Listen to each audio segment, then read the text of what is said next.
Good morning students, welcome to Bharat Humanities classes. Dear students, I hope that all you are fine at your home. Today we start our second chapter of political science, that is federalism. Before we start this chapter, I want to tell you about the hard work. देखिए संस्कृत के अंदर एक श्लोक है, उद्यमेन ही सिद्ध्यन्ति कार्याणि न मनोरथै न ही सुप्तस्य सिंहस्य परिविशन्ति मुखे मृगा। देखिए अगर आपको कार्यों को सफल करना है तो उसके लिए आपको क्या करना पड़ेगा, परिश्रम करना पड़ेगा। और जिस तरह से एक सोए हुए सिंह के मुंह में हिरण प्रवेश नहीं कर सकता, इसके लिए उसे परिश्रम करना पड़ता है, उस हिरण का शिकार करना पड़ता है। इसलिए हमें भी सफलता को पाने के लिए क्या करना पड़ेगा, अथक परिश्रम करना पड़ेगा। So let us start today our second chapter of political science, that is federalism. In chapter number 1, power sharing, we learn about the two model of power sharing. One, that there was the concentration of power in Sri Lanka, and one, that the division of power in Belgium. And what was the result? That there was the peaceful solution in Belgium after division of power between the central, state and the community government. And due to the concentration of power in Sri Lanka, there was a civil war between the Tamils and your Sinhalese. Clear? Okay? तो आज हम पढ़ेंगे संघवाद के बारे में। Federalism को हिंदी में क्या कहते हैं, संघवाद। देखिए फेडरलिज्म के ऊपर जाने से पहले मैं आपको बता देता हूं कि इंडियन कॉन्स्टिट्यूशन के आर्टिकल फर्स्ट के अंदर इंडिया को क्या कहा गया है, union of states. Union of states. भारतीय संविधान के अंदर कहीं पर भी फेडरल वर्ड का क्या नहीं है, यूज नहीं है। ये आप समझ लीजिए, भारत के संविधान के अनुच्छेद 1 के अंदर भारत को राज्यों का क्या कहा गया है, संघ कहा गया है। Because India is a diverse country, to give respect to the diverse population of different states of India, there is a phrase use in the Indian constitution that the India is the union of states. Is it clear? Okay. देखिए हमारे पास basically 2 types की government है। एक होती है आपकी कौन सी गवर्नमेंट, सेंट्रल गवर्नमेंट, और दूसरी आपकी कौन सी होती है, स्टेट गवर्नमेंट्स। स्टेट गवर्नमेंट्स, ठीक है। सेंट्रल गवर्नमेंट का काम क्या होता है, to rule entire the country. ये पूरे देश का क्या करती है, शासन संभालती है, टू एंटायर कंट्री। ये एक स्पेसिफिक रीजन क्या क्या करती है, एडमिनिस्ट्रेशन क्या करती है, टेक केयर करती है। फेडरलिज्म है क्या, यही फेडरलिज्म है। Vertical form of power sharing, in easy way we can say that is federalism. क्या है federalism? Federalism is a system of government. Federalism is a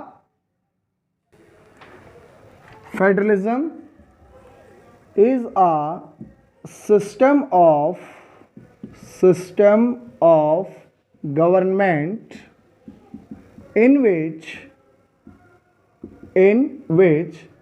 power is divided between central authority and various constituent units in a country. Okay. Federalism क्या है? Federalism it is a system of government in which the power is divided.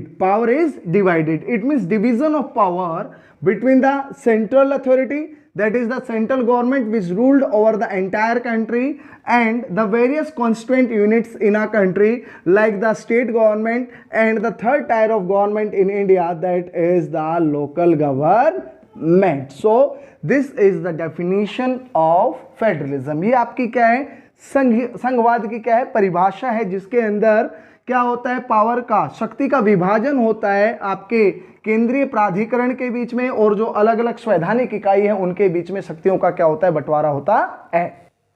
Chapter number 1 power sharing में हमने पढ़ा था कि किस तरह Belgium के अंदर क्या किया था, पावर का डिवीजन कर दिया था between the central government, state government and community government. हमारे कंट्री का जो लोकल गवर्नमेंट है ये हमने कहाँ से लिया है, ये कॉन्सेप्ट हमने बेल्जियम से लिया है, जहाँ पर उसको कम्युनिटी गवर्नमेंट कहते हैं और हमारे यहाँ पर क्या कहते हैं, लोकल गवर्नमेंट कहते हैं। लेकिन श्रीलंका के अंदर there was no power division of power, that's was the reason कि उन्होंने कंटिन्यू किया यूनिटरी सिस्टम ऑफ गवर्नमेंट के साथ। ठीक है, अब जो नेक्स्ट कॉन्सेप्ट आता है इस चैप्टर का वो है कि what is the basic difference between the unitary system of government and the federal form of government. So let us start with the difference between the federal system of government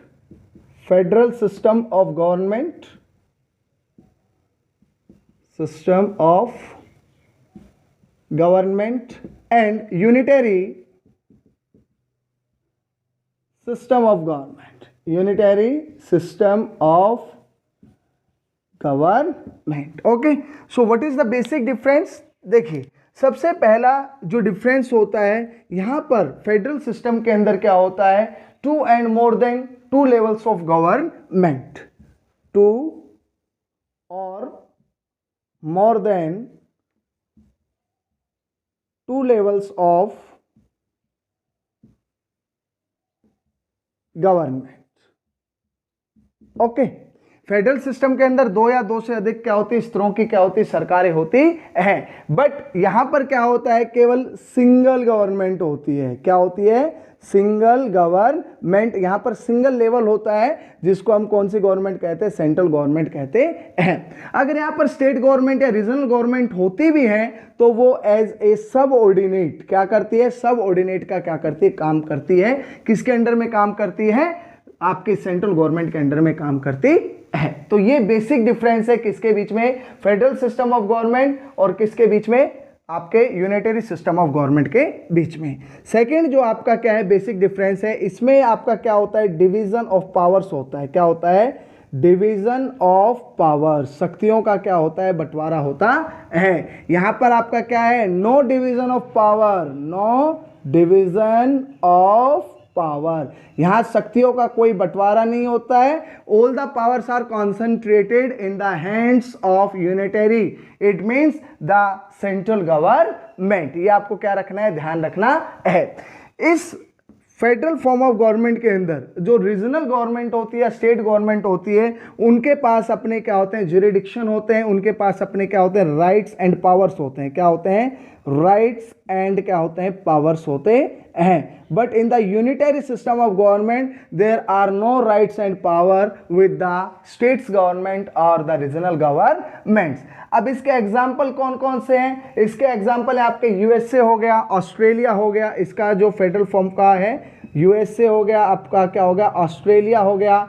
इसके अलावा आपका India भी किसका example है, एक federal form of government का क्या है, सिस्टम ऑफ गवर्नमेंट का क्या है, एग्जाम्पल है। इसके अलावा अगर हम बात करते हैं यूनिटरी सिस्टम की तो इसके अंदर आपका कौन सा हो गया, इंग्लैंड। कौन सा हो गया, इंग्लैंड। इसके अंदर आपका कौन सा हो गया, जापान। इसके अंदर आपका कौन सा हो गया, फ्रांस। इसके अंदर आपका कौन सा हो गया, इटली। कौन सा हो गया, इटली। तो ये आपको क्या रखना है, ध्यान रखना है। कई बार इनसे रिलेटेड क्वेश्चन ही आपके एनटीएससी में पूछे जाते हैं कि यूनिटरी सिस्टम ऑफ गवर्नमेंट में कौन से कंट्री में आपका इकहरी जो एकात्मक सरकार है, इसको हिंदी में क्या कहते हैं, एकात्मक सरकार, और इसको हिंदी में क्या कहते हैं, संघात्मक सरकार। क्या कहते हैं, संघात्मक सरकार। ठीक है, सो this is the basic difference between the federal form of government in which 2 and more than 2 levels of government, there is single level of government, that is the central government. यहाँ पर जो स्टेट गवर्नमेंट होती है उनके separate क्या होते हैं, powers and rights होते हैं, ज्यूरिडिक्शन होते हैं। यहाँ पर कोई भी पावर या उनको क्या नहीं दिए जाते हैं, राइट्स नहीं दिए जाते हैं। फेडरल सिस्टम में क्या होता है, डिवीजन ऑफ पावर होता है, लेकिन यूनिटरी सिस्टम के अंदर there is no division of power. इसके अंदर क्या होता है, जो एग्जाम्पल्स हैं आपके यूनाइटेड स्टेट्स ऑफ अमेरिका है, कनाडा है, ऑस्ट्रेलिया है, इंडिया है, और यूनिटरी सिस्टम में आपका इंग्लैंड आ गया, जापान आ गया, फ्रांस आ गया और क्या आ गया, Italy. So this is the basic difference between the federal system of government and the unitary system of government. Okay, next concept आता है, काफी इंपॉर्टेंट है, रिलेटेड टू बोर्ड एग्जामिनेशन, और वो है आपका features of federalism, features of federalism, संघवाद की विशेषताएं क्या क्या हैं। देखो अभी तक जितना भी हमने पढ़ा है उससे पहली विशेषता तो क्लियर हो ही जाती है, और वो क्या है, two and more than two levels of government, two levels of government. ध्यान से सुनिए, पहली विशेषता जो हमने पढ़ी है कि there are two and more than two levels of government और the tiers of government. For example, India is a federal country, where the power is divided between the central government and the state government. Is it clear? So this is the first feature of federalism. ये आपके संघवाद का पहला क्या है, विशेषता है। Second है आपका different tyre of government govern the same group of citizen. देखो चाहे आपकी कौन सी गवर्नमेंट है, सेंट्रल गवर्नमेंट है, चाहे आपकी कौन सी गवर्नमेंट स्टेट गवर्नमेंट है, ये एक ही नागरिक समूह के ऊपर क्या करती है, शासन करती है, but each tyre has its on jurisdiction. लेकिन हर एक टायर का अपना क्या होता है, एक अधिकार क्षेत्र होता है। ज्यूरिसडिक्शन का मतलब क्या होता है, ग्लोसरी के अंदर एनसीईआरटी में दिया हुआ है, कॉर्नर डाउनवर्ड्स आपका दिया हुआ है, the area over which someone has legal authority. The area, वह क्षेत्र जिसके ऊपर, ओवर विच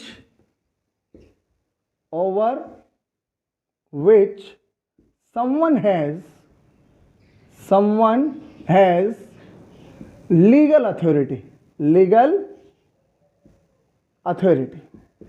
इसी को हम क्या कहते हैं, ज्यूरिसडिक्शन कहते हैं। ये आपको क्या रखना है, ध्यान रखना है, ये अधिकार क्षेत्र होता है। तो सेकंड जो फीचर होगा फेडरलिज्म का, कि इसके अंदर जो डिफरेंट टायर्स ऑफ क्या होती है, गवर्नमेंट होती है, govern the same group of citizen, but each tyre of government has separate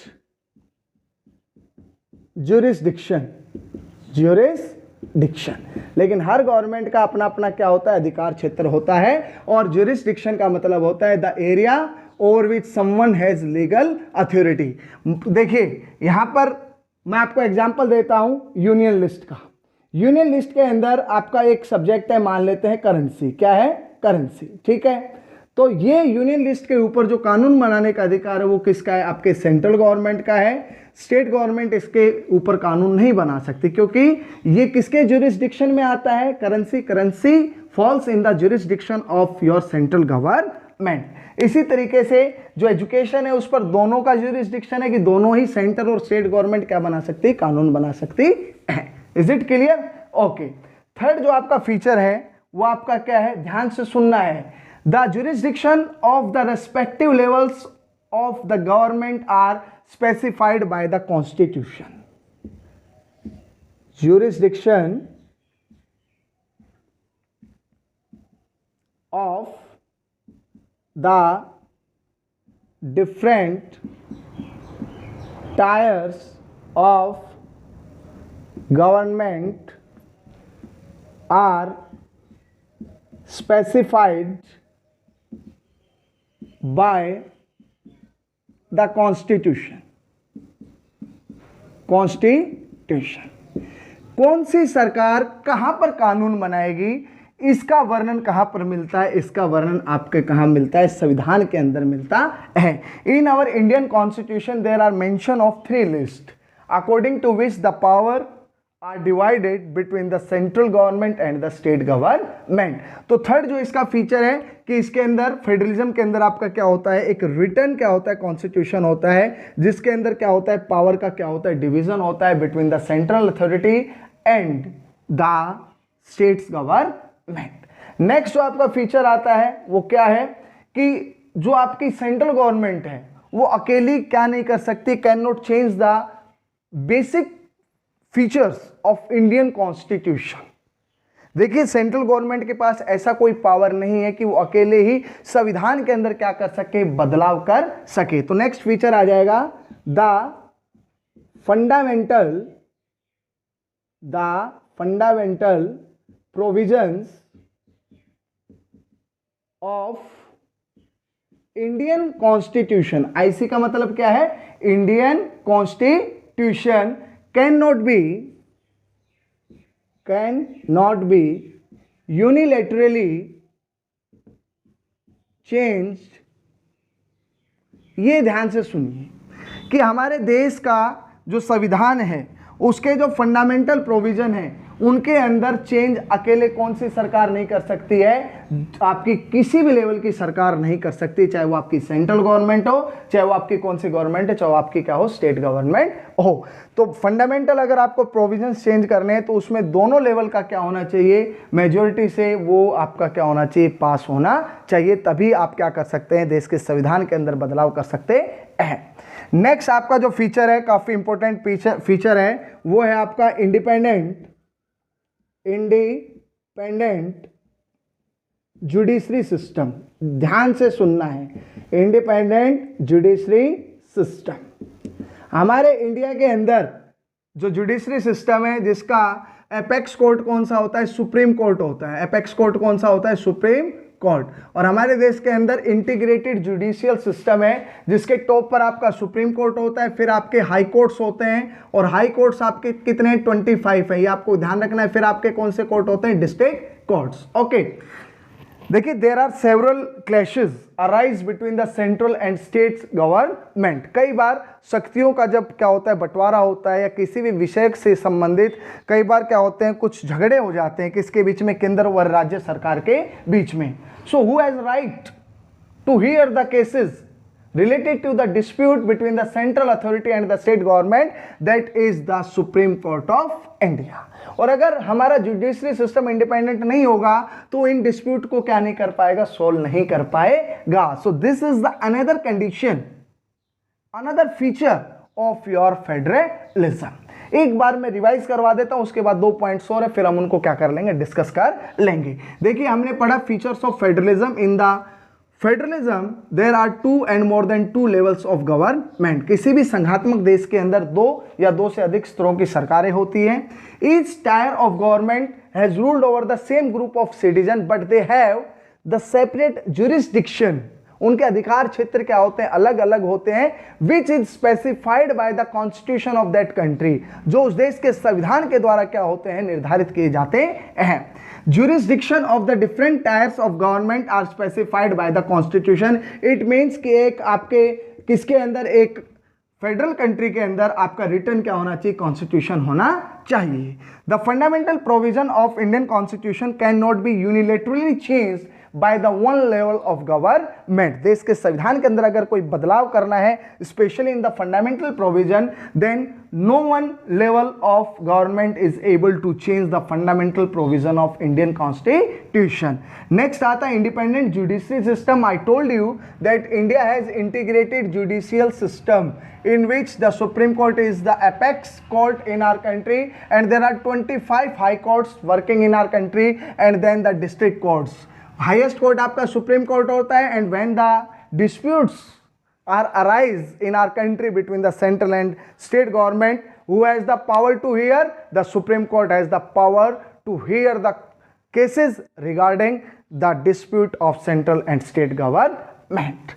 next आपका जो फीचर है फेडरलिज्म का, वो है कि जो सोर्सेज होते हैं रेवेन्यू के, सोर्सेज ऑफ रेवेन्यू, ये भी आपके क्या होते हैं, सेपरेट होते हैं फेडरल कंट्री के अंदर।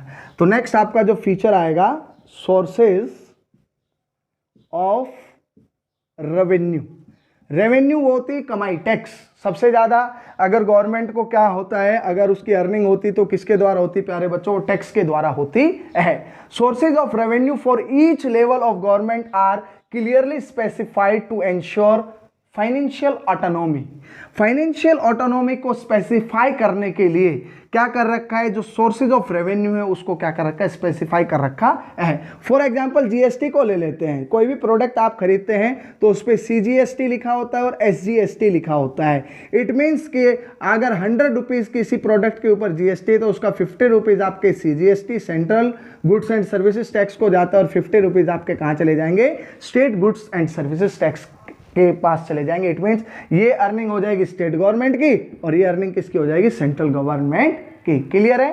तो sources of revenue are also specified in a federal country.